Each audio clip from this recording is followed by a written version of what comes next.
The Legend of Vox Machina is an animated TV series released on Amazon Prime in January of 2022.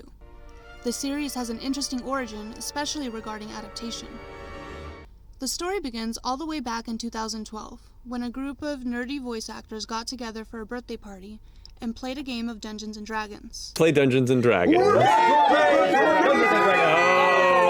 The D&D bug had bit them, and in 2015 they were approached by a company called Geek & Sundry to livestream their campaign on their Twitch channel.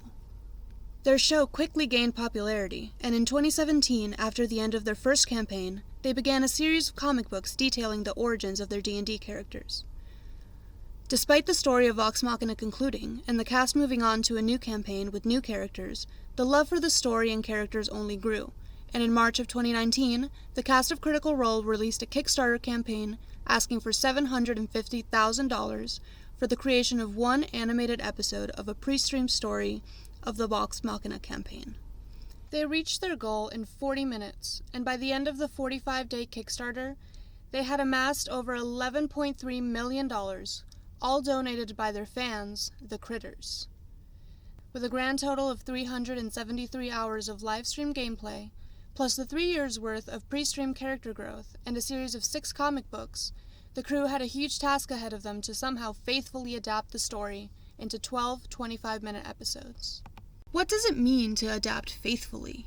Surely a project backed by fans and made under the complete control of the original authors should be able to answer that question. After all, if we subscribe to the ideology that the author's word is gospel, any further creations of the author must also be sacred and continue the canon of the story. If the belief is that a faithful adaptation must retain all of the original characteristics of a text, then who better to translate the story than the author himself? However, The Legend of Vox Machina does not strictly adhere to the original text. In fact, quite a few changes were made narratively. The creators themselves have spoken about the reasons for these changes.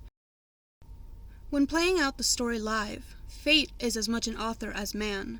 The continuation of the story is ultimately at the hands of the dice being rolled. And, in translating the text to a medium made to be consumed both by fans and newcomers, they felt they needed to make adjustments for a more palatable and recognizable story structure. So then, if we assign ourselves to the author-God belief, then do we accept the changes to the source material if the author makes the changes themselves? What then is the canon? Is it the hypotext of the original gameplay, or is it the refined hypertext that was put onto our TV screens?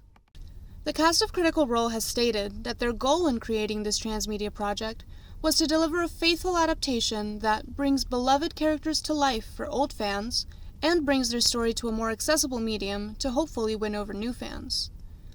They were also very protective of the story and characters they had, so they had to make sure that they were put into the right hands. They hired many critters in all facets of production, including but not limited to animation, directing, and writing.